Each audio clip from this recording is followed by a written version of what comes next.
Hello, everyone. My name is Lauren Waters with the American Marketing Association, and I'll be your moderator for today's webcast, which is in partnership with Mintent and is titled Structured Content, a Marketer's Secret Weapon.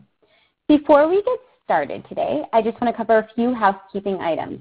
This webcast is being recorded and will be made available to you soon. We invite you to continue this conversation on Twitter by adding or searching for #Mintent. If you have technical or content-related questions today, you can ask them at any time by using the chat box on the left-hand side of your screen. With that being said, I'm happy to introduce our speakers for today. First, I'll introduce Joe Pairman, lead consultant at Mekon. Joe started out his career in structured content at HTC and the Global Marketing Division, where he got his start as a writer. Then as the lead technologist for the user education team. In his current role at Mekon, Joe has helped global clients from healthcare to software transform the way they work with content by improving efficiency and meeting users' real information needs. We also have Matt Dion, CEO of Mintent. With a career spanning of 25+ years, Matt is a consummate thought leader in the areas of digital marketing, agile marketing, content marketing, customer-driven experiences, brand building, and business development. Matt is also a sought-after speaker, having presented at Adobe Summit, Enterprise World, Digital Entertainment World, Luxury Interactive, Digital Hollywood, and others. Now I'll turn it over to Matt. Great. Thank you very much, Lauren. Welcome, everyone, to our first webinar of 2018. And I have to say, Joe, I'm super excited to have you with us today and to educate us on this topic of structured content. And part of my excitement is the overwhelming response that we've had. Almost 1,700 people have signed up for this webinar.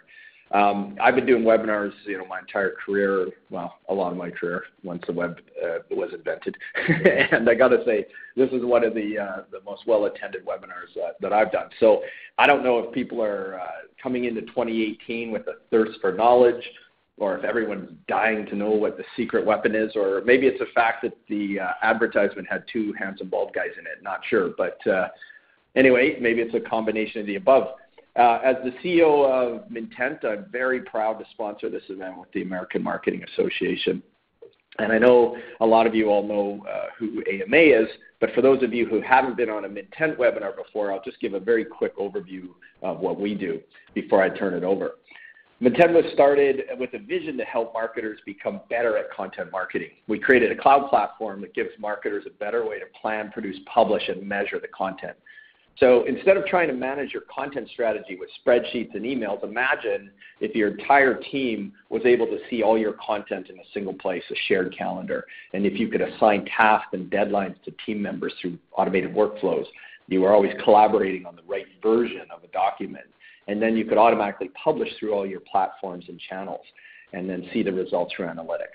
So if this sounds of interest to you, hit our website, www.getmintent.com, and you can either request a demo or do a free trial. We'd love to show you our stuff. In addition to providing the software, at the beginning of 2017, we started partnering up with some of our really great friends, our super smart friends in content marketing. Some of them you can see here. And we started this webinar series to address some of the trends that we saw emerging. Now, the first one was, according to Gartner, 45% of marketing budgets are now spent on content. This is literally billions and billions of dollars being spent on content. Also, the CMO is now spending as much money on technologies as the CIO. And so we seem to have plenty of money and technology to throw at marketing. But when you survey marketers about whether they feel they're being effective, only 1 in 10 say that they actually are. So this is a big problem. So we started the webinar series to help marketers find better ways to do things. So you can see here we had Ardith Albee. She talked about context and how to create a hub for people to binge on content. Nazar Bino with intelligent content. And Andrea and Jeff, we did a couple webinars about how to move to an agile methodology, something that's been in use by developers for years and now can be used by marketing teams. So I'd encourage you to hit our website under resources and check those out. This next slide here looks pretty complicated, and that's because it definitely is chaotic. And this is why marketers should care about structured content. There's some problems we've been dealing with as marketers for the past couple of years that are going to continue even more so in 2018. And this is the explosion of channels. Lots of content that's getting produced isn't being consumed. We want to reuse content, but that's very difficult. And as we move forward, we have to get more personalized and more contextualized than things like account-based marketing. We're producing more splinters of our content. And then when AI gets here, it's not like that's going to start magically writing content and doing the jobs for us. We're going to have to write our content in even more of a structured way to take advantage of that. So, and then of course, we always have the rest of the management team breathing down our necks to prove the value and ROI of our content. So because our audiences are consuming content differently through many channels, many platforms, and typically scan little bits and pieces of content, we have to start changing the ways that we do things. And, it's not really getting easier, it's getting harder. So we have to think differently. And in fact, what we really need is a secret weapon. So when we were looking for a visual to represent a secret weapon, we thought, wow, this is, if a grizzly bear holding a machine gun, smoking a cigar, and riding a great white shark isn't a secret weapon, then I don't know what is. But we believe that structured content is the shark riding grizzly bear for marketers. By making the shift to structured content, you're essentially making your digital content more flexible, more searchable, and reusable.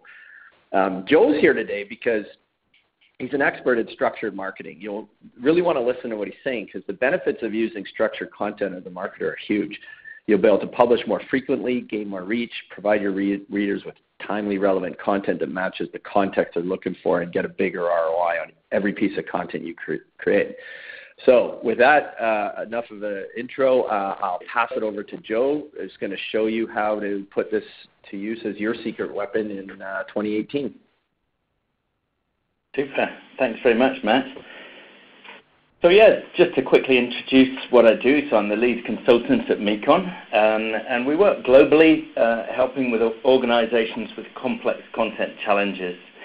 So it's really people who are working with high-value content, kind of evergreen content that customers will keep going back to reference.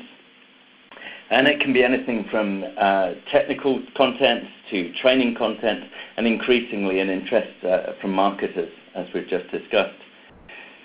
And what we work on is two real things about the content experience. One is the experience of actually using the content itself. That is making it more relevant, personalizing, making it a better experience to read and all this kind of stuff. But then also very much on the access side, making it easier to find in the first place, building effective links between, let's say, documentation and product content and all this kind of stuff. And also making sure that it gets out there so it's easily searchable. And it's important not to only think about the customer experience and ignore authors. It's very important that this stuff is actually humanly workable on by content teams. And so we do a lot of stuff to make authoring, reviewing, and publishing easier and more efficient. And you'll see some of the platforms that can do that a little bit later on. And there's a bit of infrastructure associated with this. So we help clients build their architectures, their workflows, metadata and taxonomies. If those words are not very familiar just yet, they'll come up a bit later with a better explanation. And above all, we really try and take a mentoring approach. Trying to make clients self-sufficient. And what we often find is there is this gulf between the worlds of technology, kind of data-oriented people or developers, and they're kind of the more creative or editorial side of things. And sometimes they really don't seem to understand each other very well. And so that's a gap that we feel we can effectively bridge, and something that I'll hope to do tonight or this morning. So I just wanted to talk a little bit about how I first got into structured content. It was quite a while ago. It's when I was 12 years old. Me and my brother had one of these computers. So this is a ZX Spectrum, as we'd call it over here. And it was great fun. Played some early games on it, and we actually did some coding as well. And we were very excited one Christmas because we got this coding book, and it had this program to automatically generate a thank you letter for presents that you'd received. And so, of course, we were well brought up. We had to handwrite a thank you letter for all of our Christmas and birthday presents. And we didn't enjoy doing so, coming up with creative ways to say how you use the present every day and you loved it and so on. So we're very excited to use this program to automatically generate these thank you letters. And if you see, this is basic. So what it would do is it would ask you what the present was, who sent it to you, and then you would automatically print it out on this little thermal printer just at the left there. Very excited, my first steps into true kind of personalized structured content. Unfortunately, it lacked management backing in that our parents said we would still have to handwrite the thank you letter as well as printing out these automatic ones. So unfortunately, it didn't succeed as well as we hoped. But this is really how I got into this whole thing. In terms of professional life, I seriously got into it again. I was out in Taiwan, working out there. I started doing technical documentation, technical structured content. First I wrote the manual for this Nokia phone. I think it was a CDMA phone released in China, so you may not have seen it. And then I joined HTC, which is a really big Taiwanese company, top smartphone brand. And they didn't have any structured content at all, but they really needed it, as we'll see on the next slide. So HTC had a large range of phones, and they would come up with 10 or 20 new hero phones, as they called them, each year, big new lines. And those were going to at least 32 different countries, 32 different languages, all with different kind of localized requirements, not only for the language, but also the software that was on the phones, what apps were available in different regions. And then, of course, you had your operator customers, people like T-Mobile, AT&T, and so on, who had their own individual apps and requirements. So if you can imagine, to write user education for all of these hundreds of different variations, if you just wrote, let's say, a manual or a help set on the website for each one, you'd never stop writing. And we're about, reasonably big team. We're about 30 content creators of various sorts. But still, we couldn't write these hundreds of manuals a year without some technology to help us. And this is really where structured content came in. The ability to have a single source of content which you would be able to swap little bits in and out to personalize it according to the circumstances. So here's a simple example. We've got a little introductory page about the calendar application. And the source is exactly the same content, actually, under the hood, and the only thing that we're swapping out here is the name of the phone itself. And this was done exactly in the same way as that thank you letter, actually. It's a little variable, and we can just switch this to be the correct phone name without changing anything else in the content or having to retranslate it or anything like that. Similarly, with a slightly different technique, we were able to customize things like trademark symbols for legal reasons. So in North America, you have to have a registered trademark symbol on Outlook there, on the name of Outlook. And in China, you should not have it. And so similarly, we were able to filter in or out these trademark symbols according to the situation. So these techniques, although here it's for technical content, they can be very, very useful for personalizing all sorts of different content for your content marketing efforts. I wanted to just quickly define what structured content is to make it clear. And it's easier to do that by defining what it's not. So structured content is not really where let's say you have a traditional web CMS and you go to create a new page, you enter the title, and then you're presented with this big empty kind of body field which you have to fill in. Structured content is about working at a much more granular level than that. It's also similarly, it's not a whole Word document, a whole PowerPoint file or something like that. It's about more sophisticated and format-neutral ways of working with content. Particularly, it's about working in chunks of content. And these chunks could be sections, headed sections, subheadings, this kind of stuff. They could be individual paragraphs, tables, or figures, or even, as we've seen earlier, individual names or keywords that you're able to swap in or out or customize or filter. And the way you do that, I mean, it's not just kind of like a Lego set. These are tagged with labels to say what exactly these chunks are and what type of information do they contain. So it's easier to demonstrate this with just a little bit of code. And this is XML, very common kind of standards for working with structured content. It's not that authors would necessarily have to see this at all, but under the hood, this is the code that often backs up structured content.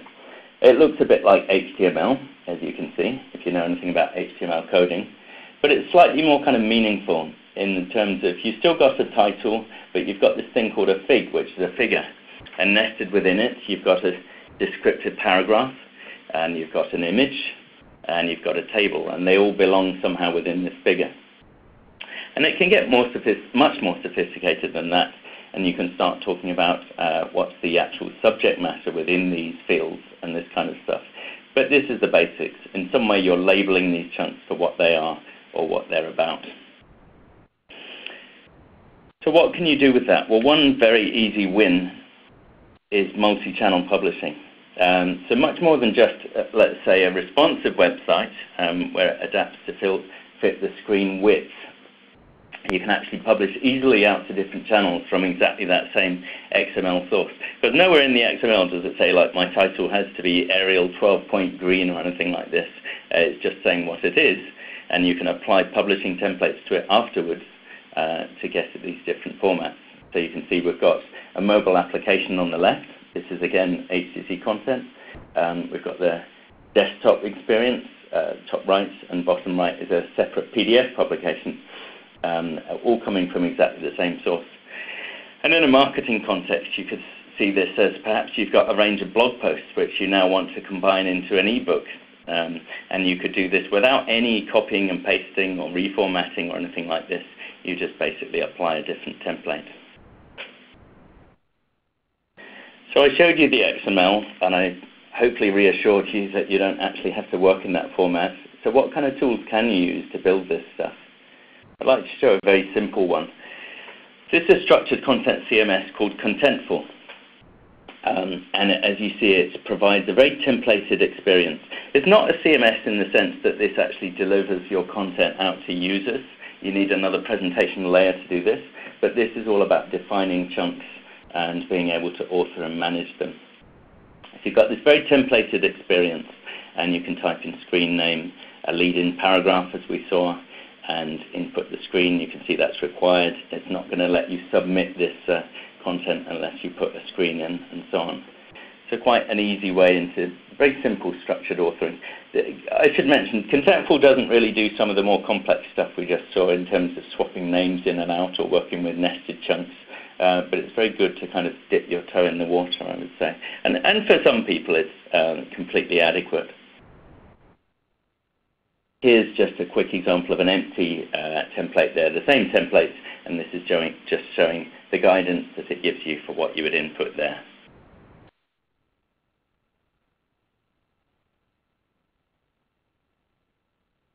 And before I get into how you start to do this stuff, I just wanted to mention some context. I talked in the beginning about how Mekon works with really high-value, evergreen type of content. And typically in structured content, that is what you work with. As you can see, there's a little bit of overhead. It's not just like cracking open Word and starting to type. It needs just a little bit more planning and thought, first of all, to define your structures and then for authors to actually work in those structures. And clearly it can massively pay off in terms of personalization, multi-channel publishing, and all these good things, but it just requires that bit of overhead. So I'd say it's really for high-value content, information that people will keep coming back to. So let's look at an example of some content that is just like this. And I've got this image, actually, from when I used to live in Taipei. Now, this building wasn't there then, but this is a lovely green building that's just gone up in the last few months, actually. Looking forward to seeing it when I next go back to Taipei.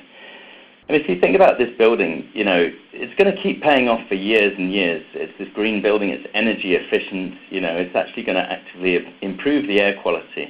But it took a lot of planning and design to make this thing happen. So again, it's not like a quick win. It takes careful planning and design, and then it's going to keep paying off. And so this kind of dovetails into the theme for the content I'm going to show now. And it's from a workshop that I often do when I get people into content modeling, which is this idea of defining the chunks that you're actually going to work with. So there'll be different chunks for each organization. This is an exercise that each organization should go through. And this is an example to get people used to this way of thinking. And so it's about tourist information, destinations, could be cities, sites to see, countryside areas, this kind of stuff. Trying to define a consistent content model that's going to work not only for one piece of content, but hundreds and hundreds and different outputs. We could look at this content as either content marketing. Let's say you might be a tour group operator or a hotel, and this is just to attract people to the site and so on. Or it could actually be partly the product itself. Perhaps the site's ad supported, perhaps it's even behind a paywall. So it could be any of these things. And I took existing content, some quite nice content, but nevertheless kind of unruly content, and we're assuming that it's going to be migrated into much better structure. And it's not as easy as it might seem. And this isn't one of those exercises where everybody kind of goes away and says, well, that was nice, that was neat, we've solved all that. It's intended to raise questions and make people aware of the challenges sometimes of modeling content. So here are the examples. We've got some content about this coastal city called Geelong. Very nice place. It's got a night market, some great food, good things to see. And we've also got this Taroko Gorge National Park, which is a long kind of 18-mile marble gorge, really beautiful on the east coast of Taiwan, and lots of things you can do there. And it's great content. There's an awful lot of it, and it's all kind of mixed. You know, it's about some of it's transport, how to get there, some of it's kind of practicalities on weather information, some of it's history, some of it's stuff to really attract you to go there in the first place. And it's all kind of mixed up. And so we should approach content modeling thinking not only do we need to define a template for a page like this, but what if we want to filter out different chunks for different circumstances? You know, what if we want to show, pull up some of that travel information when people are searching in related areas and just show a chunk about how do you get to Geelong by train or bus or something like that.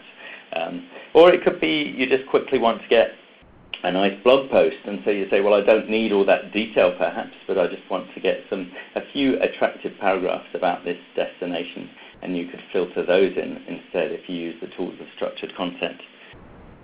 So how do you go about starting to break this down into meaningful chunks? Well, you have to just try to do that in the first place, and typically people are going to start in a spreadsheet.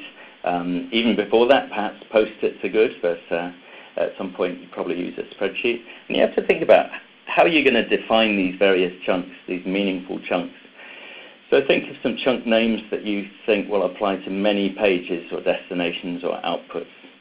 Don't just take the existing headings necessarily, but think about what the content really is and what's a descriptive name for it. And as you do that, when you're dividing things into chunks, think which ones are truly standalone. I mentioned the possibility of surfacing just the travel information. And to do that, you need to make sure it works on its own and it's not depending on some of the preceding or following content. And I've got an example of dependent content in a couple of slides' time.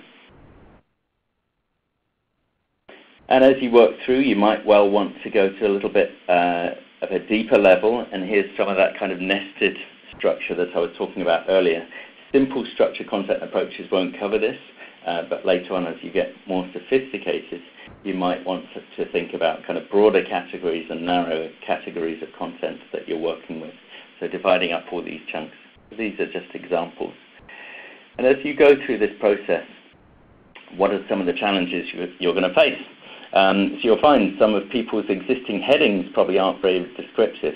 You've got this thing called what else, which to me kind of sounds like they run out of ideas and here's the stuff that they didn't know where to put, or maybe somebody insisted on keeping it in there and they just thought, okay, let's just put it under what else. So this is really a warning sign. If you have a heading like this, I mean in structure typically we don't have these miscellaneous categories. You have to define everything. So you have to think, are these actually useful? And if so, do they need a meaningful name, or are they just in there as kind of fillers and you can easily take them out? Another case, you might have a nice heading, why should I go? So that's very purposeful, why should I go to this place? But then you find the content within it is not particularly suitable. And here's a bunch of kind of interesting enough historical information, but is that really the reason you should go? Perhaps if you're a history nut, then sure, that would be quite attractive, but not everybody is.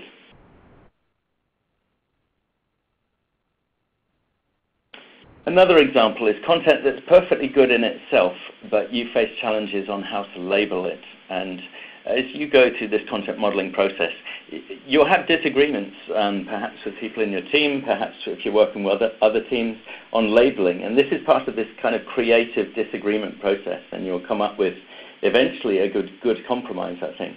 But you need to work through this. So here you could define this night market as either just a place to get food in the sense of sustenance, give you energy to carry on sightseeing, or you could look at it as a destination in itself. Looking at just this snippet, it might look easy enough, perhaps it's a destination. But how does that fit into the overall model? If this is the only example of its kind, perhaps you need to think in a broader sense, and it's just food. And then we come on to this question of context. If you're dividing things into little standalone chunks, are they truly standalone? So here we have a paragraph that starts, this rich heritage of commerce and trade. And clearly that depends on something. Context has been set that there is some heritage. And as it stands, this can't stand alone. So you have to make a choice. Is the chunk that you define actually this and perhaps the preceding paragraph? Or do you need to rewrite this? Do authors need to rewrite this to make it stand alone? And as you define these chunks, you're going to need editorial training and guidelines for authors so that they can write in this truly standalone way, and they don't just think of, let's say, one connected blog post output.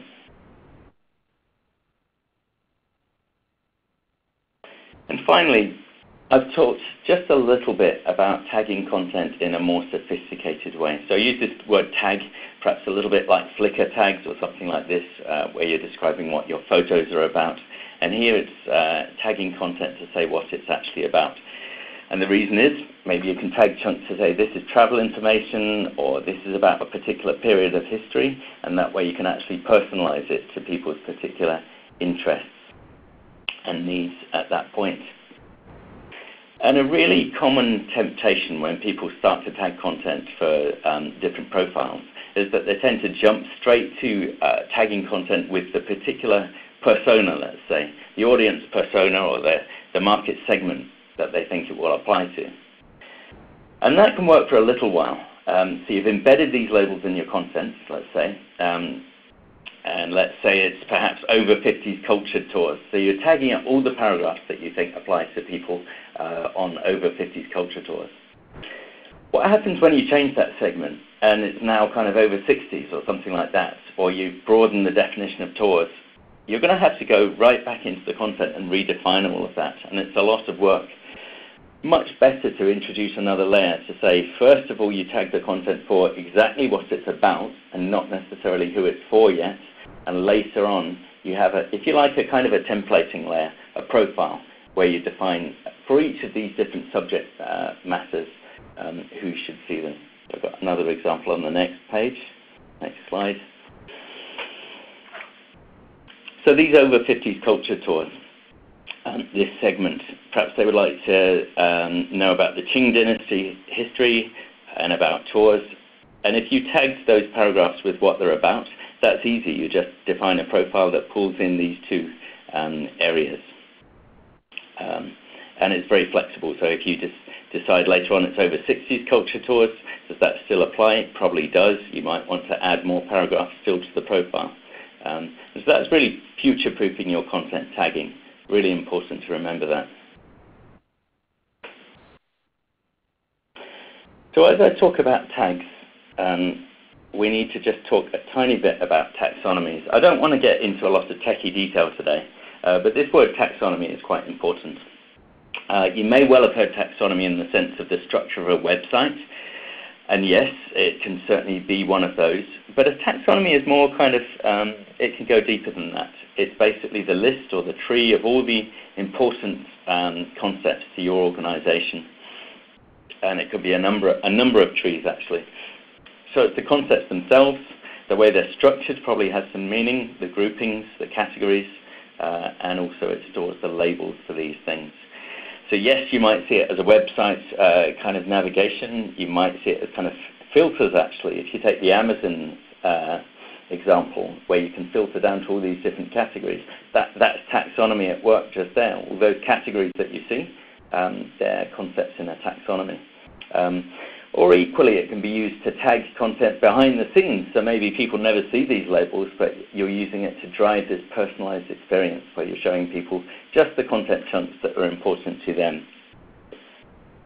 Just briefly, if you're wondering what exactly this is showing, this is a tool called Pool Party, which is a taxonomy management tool.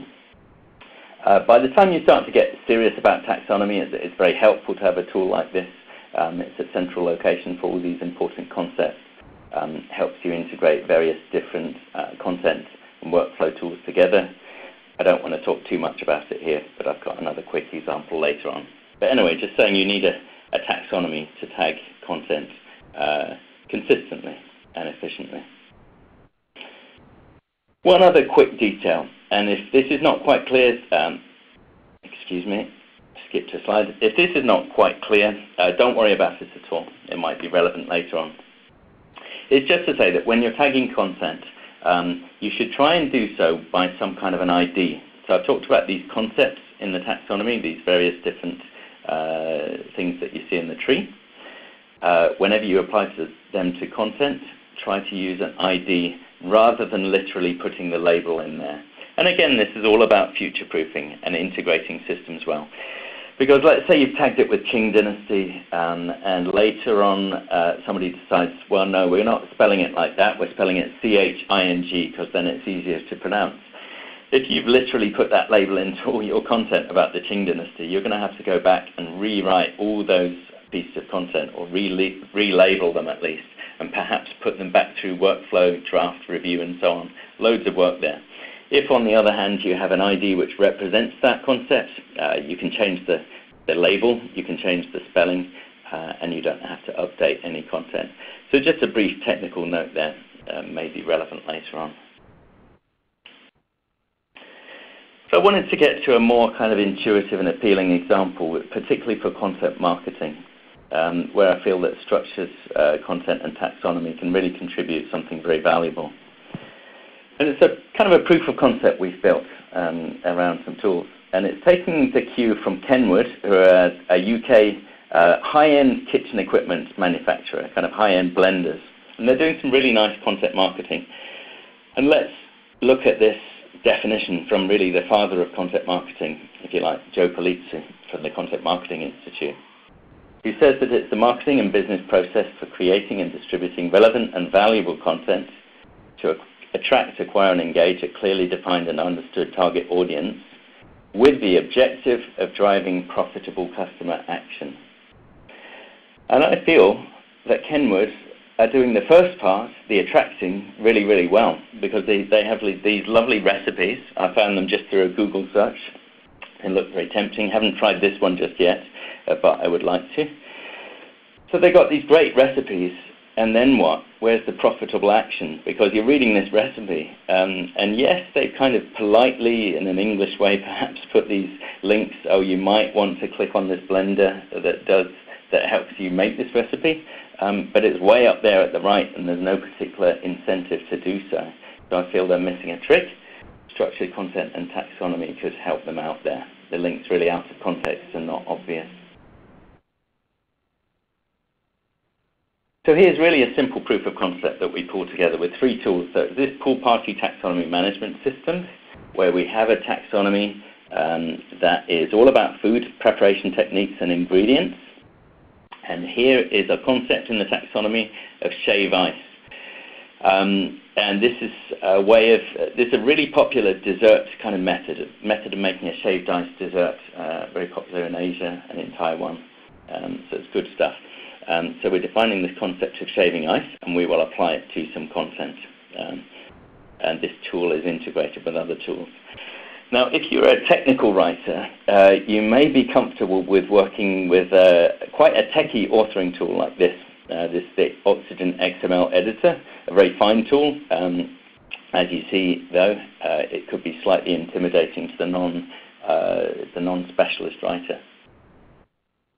But suffice to say, so we're trying to sell our, this is about a fictitious company called Mekon Chef, and we are trying to sell our high-end blenders and perhaps our blender attachments. So we've got this attachment we're trying to sell by means of a recipe, and it's the Ice Shaver Disc.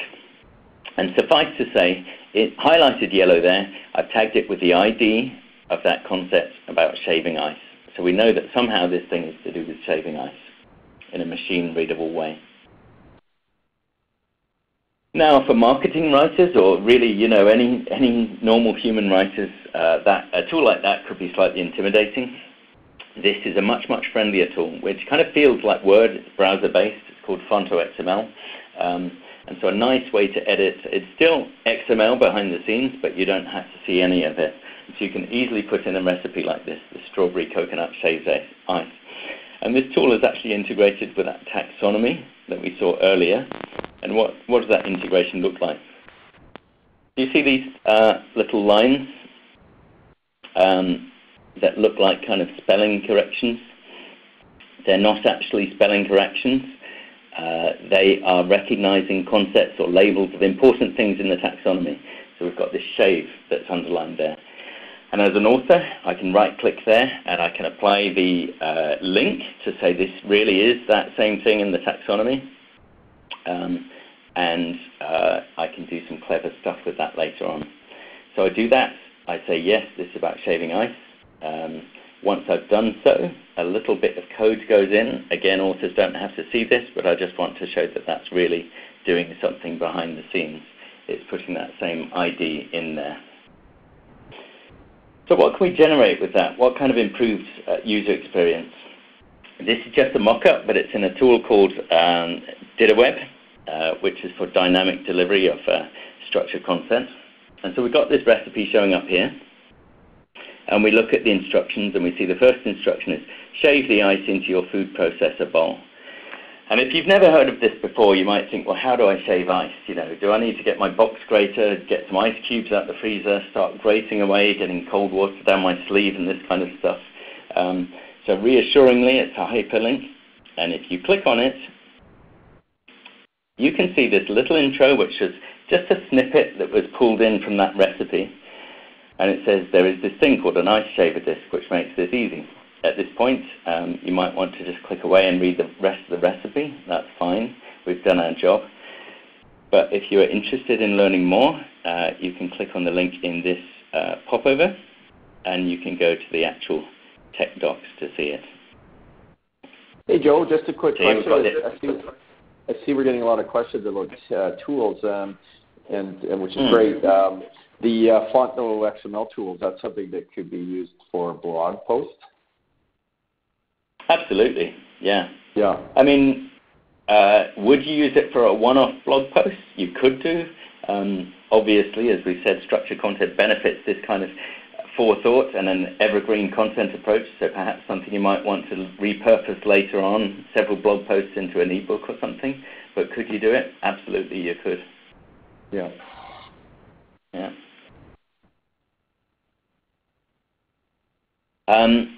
And so here, I put in a token add to cart button just to say, because often tech docs are good marketing in themselves, I have to say. Somehow they are trusted sometimes, and so they can do a good job of persuading potential customers that this thing is really what they need.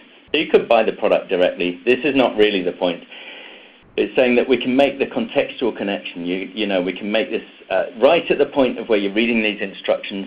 We can make a connection with the actual product that we're trying to promote in a fairly non-pushy and helpful way, I hope. And we're doing this completely automatically. Yes, of course, you could do this kind of stuff if you manually input hyperlinks and so on, but you would have to maintain them all. It would be a lot of work, and you couldn't do some of the other fancier stuff that I'm going to show in a minute as well.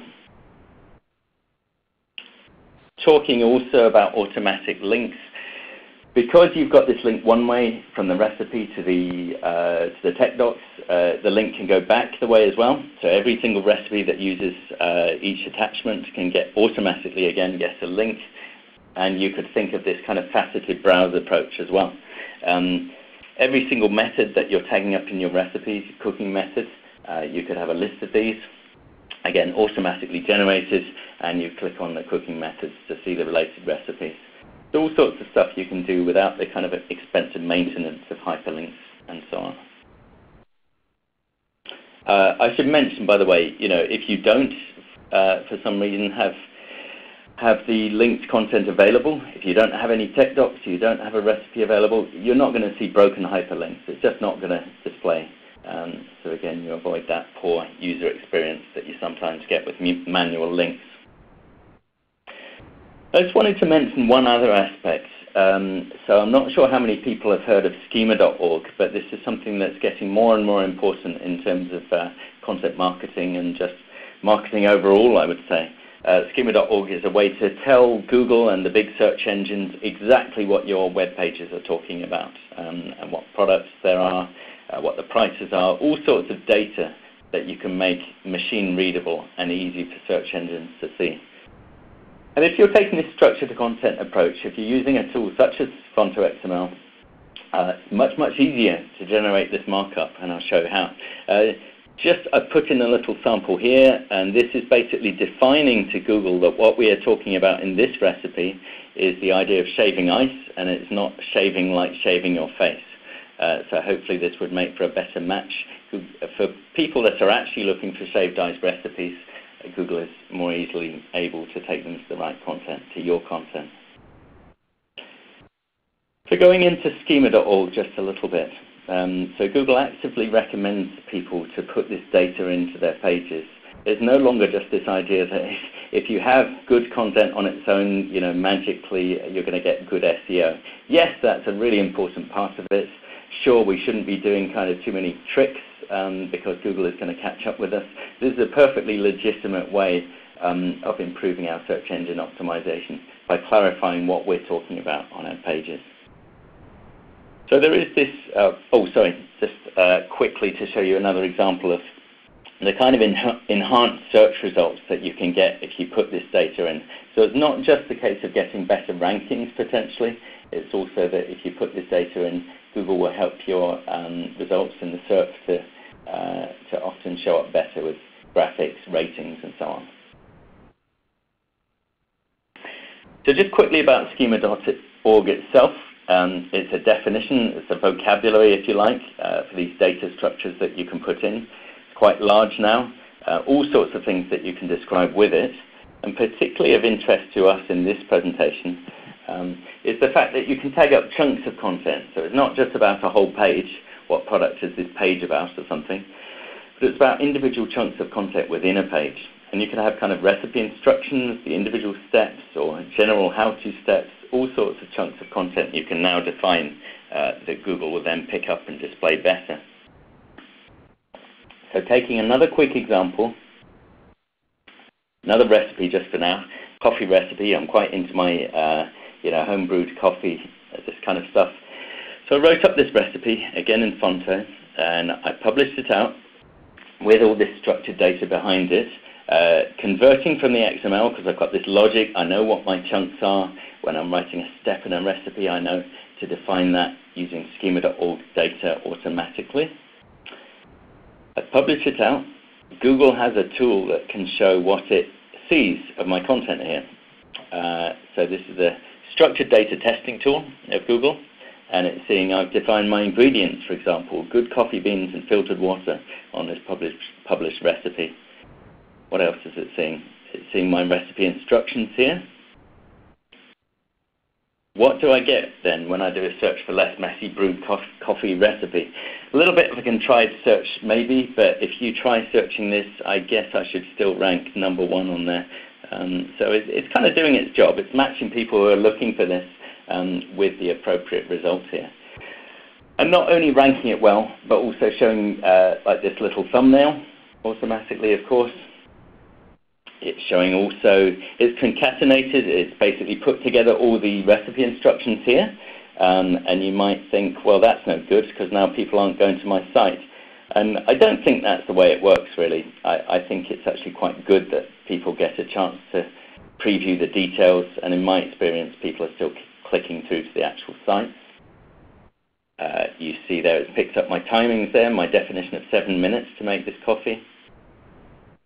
And if we go to mobile, you get a nicer experience again. You get this carousel of kind of rich results, as they call them, at the top of the page. And I can click on this little label to say, yes, it is indeed a coffee recipe. And then I get more data showing up. I get my ingredients showing up. And this is all what Google has chosen to show because it can do. So this kind of thing is only going to increase, and it's just one of the potential applications for that. Putting it, taking the time to put in and carefully tag up your structured content in the first place. So for these various reasons, personalizing content, making it more searchable, more relevant, better linked, all these kind of things, I think content marketing is increasingly going to require structured authoring and semantics. And particularly as we start to focus more on quality, not quantity, We can't just carry on churning out such sometimes low-value content. We've got to focus on the quality, and that's really going to drive the results, I think. So focusing on high-value content, start off by modeling content, as I said, go through an exercise. Really take it seriously. Take a couple of days and commandeer a meeting room, stick War Room on the door or whatever you have to. Get a bunch of Post-its and really kind of debate what these chunks should be and just play with ideas. Look for commonalities across your various bits of content, similar bits of content, perhaps even completely different content types that you're publishing out at the moment. Are you doing tips, FAQs, blog posts, white papers, all this kind of stuff? What could they share across them? What bits of content are similar? Because again, that's a really good driver for structured content to be able to drive all these outputs. When you come to thinking about taxonomy, again, tag content for aboutness, not necessarily who it's for immediately, because that could change, but really what it's essentially about. And you can later create those definitions of who exactly it's for. And ultimately, I always try and come back to this, because yes, I do a lot of things with the tech stuff, the tools and so on, and the architectures, but in my experience, people often get a little bit too carried away and forget that the content is ultimately for humans to read and not robots. So just because we can break content into 1,000 tiny chunks doesn't necessarily mean we always should do. People still read with some sense of a narrative flow. Even if it's a link between various different pages, there's a sense of a flow between them. So let's try and respect that sense of narrative and not take things too far. When you start to look at tools, platforms and so on, and architectures, you have a few decisions to make. You can start off quite simply, but at some point you may find a fork in the road between the more simplistic, linear kind of one level of structured blocks that we saw earlier, and the more sophisticated kind of nested blocks, which require architectures such as, a lot of what I've shown you in Fonto XML and so on has been this architecture called Ditter XML. Very powerful architecture, and takes some while to get used to it, but really powerful in terms of structured content. And so at Mekon, we're regularly posting tips on how to get up to speed with this stuff, on metadata and structured content. We have a monthly newsletter, so please do sign up. It's mekon.com/subscribe. And please do feel free to get in touch with me on the email link on the next slide, and just with any questions or ideas or suggestions or just your thoughts. That would be great. Okay, thank you very much. Awesome. Yeah, thank you, Joe. The more we ran through it a couple times before, and now hearing it again, every time I hear you talk about this stuff, more comes to light for me. Not being overly technical person, but this is really meaty stuff and really powerful. So I know in a short webinar it's not going to answer everybody's questions, but I can tell by the level of engagement in the chat panel on that people are very engaged, very interested. So thanks for kind of opening the door to this concept to some of us and having a great dialogue. We're going to jump over to questions, but yeah, if after this, we are going to send the recording out. Our emails are there. You know, any questions that don't get answered, we will email out, but we'd love to keep this dialogue going in some form. So I'll turn it back to Lauren for the Q&A. Thanks, Matt. Excuse me. So we had a ton of great questions come in. First, I'll begin with Jamie. Can you talk about using structured content for a client that wants to use product and marketing content on multiple web properties, but is concerned about duplicate content and SEO? Sure, yeah. And so that's really important, and it's great that people are thinking about this because actually one of the pitfalls with some ways that people have approached structured content in the past is because you can kind of spit out all these close variations, you've had a huge problem with duplicate content. And clearly, if you've got 50 different versions of the same page, Google has no idea which one to take people to, first of all. So even if it's not actually giving you a penalty, your rankings are just going to suffer. So hugely important. And here's where I would say, and I can't speak, you know, every different platform is slightly different. But you have the logic in there. You've got the structured content in the first place, and you may have taxonomy on top of it. That gives you all the logic you need to put in your canonical links to tell Google exactly which should be the canonical page. So when people are searching for this thing, what's the default that Google should show for it, and to avoid those duplicate content penalties. So it's a little bit abstract, that answer, I know, but just to reassure you that all the data is there and you will have the basis to do that rendering logic and to put in the rel equals canonical links to point Google to the right kind of authoritative version. Thank you. Next question we have is from Michelle. Why is a link from the recipe from a word like shave more effective than an image of the shaved ice description for sale on site of the recipe, one less click-through, more effective? So I believe she's asking, why is the image more effective? Why is the image effective, or was it kind of, why wouldn't the image be enough? Let me go back. Why is a link from the recipe from a word like shave more effective than the image? Oh, I think they're both really important, and I'm not sure how clear that image was, but it's supposed to show the result of the shaved ice dessert, and hopefully that clarifies a bit what this thing is. But it was more the idea that here it's telling you how to do it, and that's not really implied by the image. So when you moused over it or clicked on it, then it would show the image of the attachments, the shaved ice disc, which hopefully clarifies things to say there is a disc that can do it, and then just a little snippet of information about it. So I hoped that combination of information would be useful in this case. But it was just kind of a demo of some of the possibilities, and I'm sure there would be better ways to present it. Great. Next, we have a question from Anne. Can you share how snippets relate to content? They're becoming important in SEO. So snippets, would this be snippets in the sense of the description meta that Google tends to prioritize as the search snippet?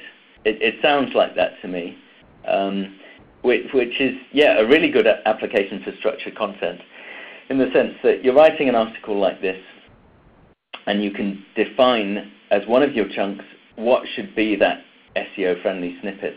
And it used to be about 160 characters, now it's gone up a bit, 200 plus.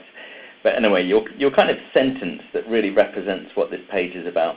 You can use these structured content techniques to define a chunk that should be the snippet, and then when you transform it into the web page, that becomes the meta description, and Google is likely to pick that up and show it as the description snippet. And I should just mention, Just because you happen to tag it in that way behind the scenes doesn't mean that people necessarily need to see this snippet as a separate paragraph.